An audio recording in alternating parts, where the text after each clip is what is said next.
দেখুন লালন ফকিরের ছবি কিভাবে ছিঁড়ে ফেলা হয়েছে। বিভিন্ন জায়গায় বিক্ষোভকারীরা তাণ্ডব চালিয়েছে, আগুন লাগিয়ে দিয়েছে, ভাঙচুর করেছে। লালন ফকিরের পোস্টার পর্যন্ত ছিঁড়ে ফেলা হয়েছে।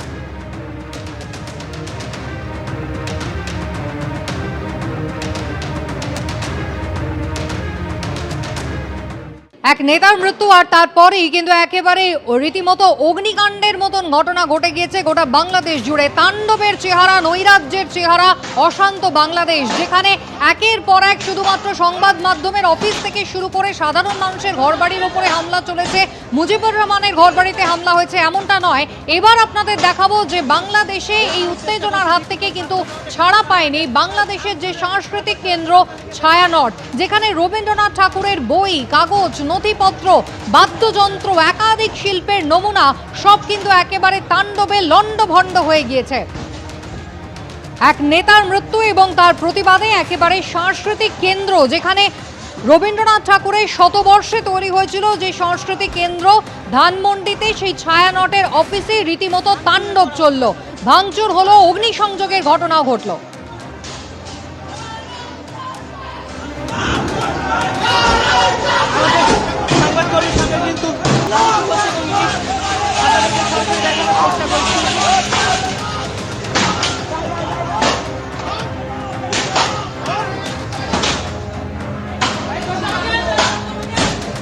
অগ্নিগর্ভ পরিস্থিতি বাংলাদেশে, আর তার আঁচ কিন্তু গিয়ে পড়লো একেবারে তাদের শিল্প সংস্কৃতি চর্চা কেন্দ্রে।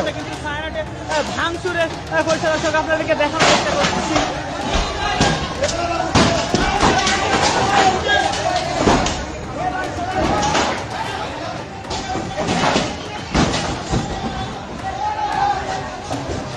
সাহিত্যিক শীর্ষেন্দু মুখোপাধ্যায় আমাদের সঙ্গে এই মুহূর্তে রয়েছেন টেলিফোন লাইনে। শীর্ষেন্দু বাবু, কি বলবেন? আক্রোশ এখন এমন জায়গায় পৌঁছেছে যেখানে একেবারে শিল্প সংস্কৃতির যে কেন্দ্র, যে পীঠস্থান, তার উপরেও হামলা চালানো হচ্ছে।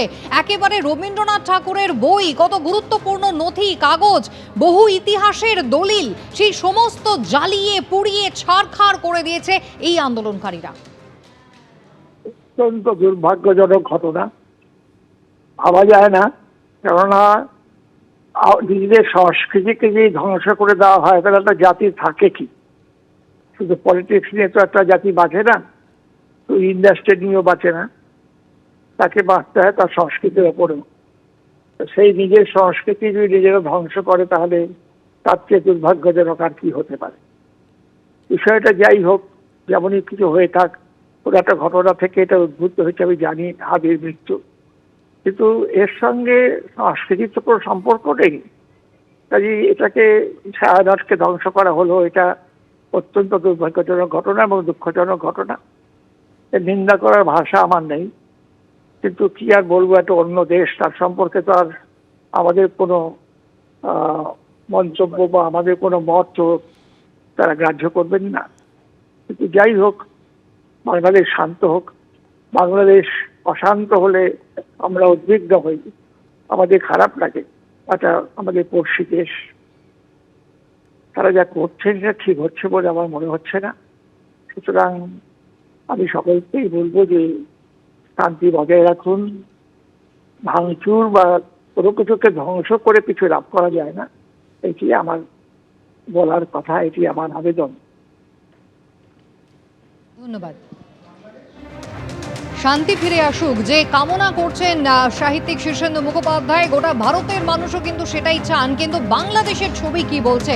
পরিস্থিতি এখন এতটাই অগ্নিগর্ভ হয়েছে যে নৈরাজ্য, অরাজকতা তুঙ্গে পৌঁছেছে। এখন শিল্প সংস্কৃতির যে পীঠস্থান, সেগুলোও কিন্তু এই হিংসার কবল থেকে ছাড় পাচ্ছে না। আমি সরাসরি চলে যাব, আমাদের প্রতিনিধি কৃষ্ণেন্দু অধিকারী রয়েছেন আমাদের সঙ্গে। কৃষ্ণেন্দু, ওসমান হাদি তার মৃত্যু এবং তার মৃত্যুর পরে নতুন করে আগুন জ্বলল বাংলাদেশে। সংবাদ মাধ্যম থেকে শুরু করে শিল্প সংস্কৃতির পীঠস্থান, কোনো কিছুরই কিন্তু মুক্তি নেই এই বিক্ষোভকারীদের হাত থেকে। কি পরিস্থিতি এখন?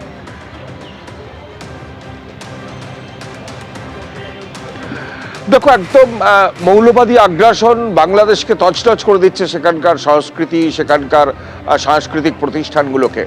এমনিতে ওপার বাংলার সঙ্গে এপার বাংলার একটা দীর্ঘদিন আত্মিক সম্পর্ক ছিল। বহু কৃতি মানুষ যারা এপার বাংলায় এসছেন, তারা তাদের আদি সেখানকার বাসস্থান ছিল ওপার বাংলা। এবং সেই সূত্রেই বহু সংস্কৃতির আদান প্রদান হয়েছে। ছায়ানট সেভাবেই তৈরি হয়েছে।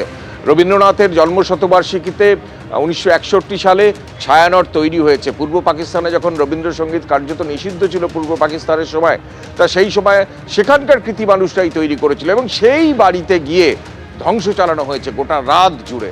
এবং রবীন্দ্রনাথের বহু বই নষ্ট করা হয়েছে, রবীন্দ্রনাথের ছবি নষ্ট করা হয়েছে, বাদ্যযন্ত্র, সেখানকার সিসি ক্যামেরা, সেখানকার জিনিসপত্র, ফার্নিচার সমস্ত নষ্ট করে দেওয়া হয়েছে।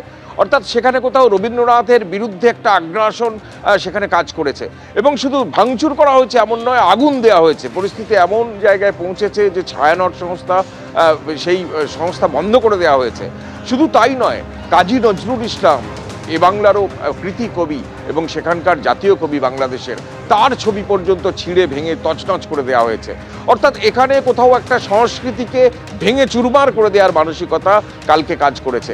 এবং তার আগে সে দেশের দুটি প্রথম সারির সংবাদপত্র, সংবাদ মাধ্যম, তার অফিসে গিয়ে যেভাবে ভাঙচুর চালানো হয়েছে, যেভাবে আগুন লাগানো হয়েছে, কার্যত মানে শিহরণ জাগানো ছবি। সংবাদ মাধ্যমের কর্মীরা তখন কাজ করছিলেন, 30 জন সংবাদ মাধ্যমের কর্মীরা সেই আগুনের মধ্য থেকে ক্রেনে করে তাদের উদ্ধার করা হয়েছে। কয়েকজন অসুস্থ হয়ে পড়েছেন এবং আরও কয়েকজন খুনের ঘটনা খবর পাওয়া যাচ্ছে ময়মনসিংহে, এমনকি খুলনায়।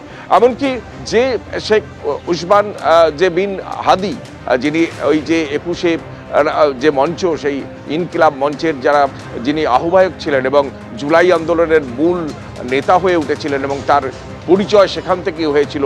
শেখ হাসিনার যে দল আওয়ামী লীগ নিষিদ্ধ করার আন্দোলনের যিনি প্রথম সারিতে ছিলেন, তিনি গুলিবিদ্ধ হয়েছিলেন কয়েকদিন আগে।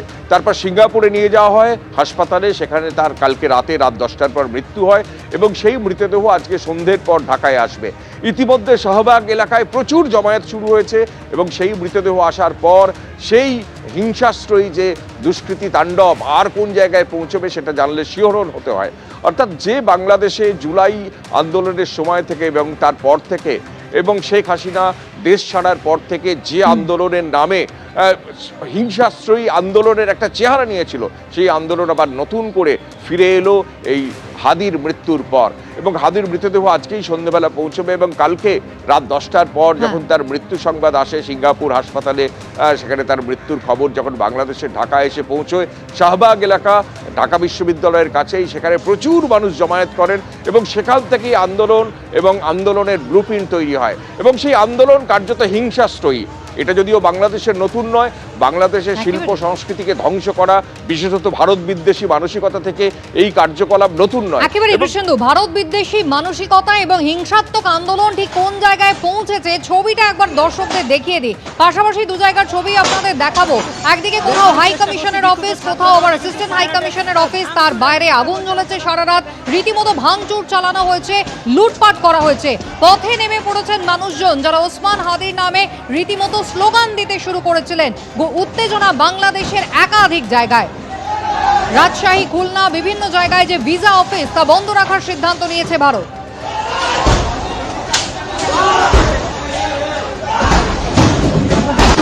ভাঙচুরে করা হচ্ছে, আপনাদেরকে সরাসরি দেখানোর চেষ্টা করছি।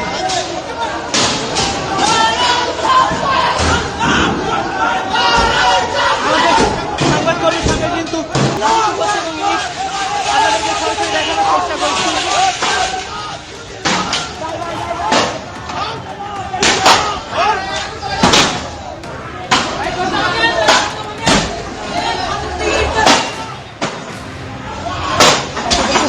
দেখানোর চেষ্টা করছি বিক্ষুব্ধ ছাত্র জনতা কিন্তু ছায়ানটে ভাঙচুরে করছে। দর্শক আপনাদেরকে দেখানোর চেষ্টা করছি।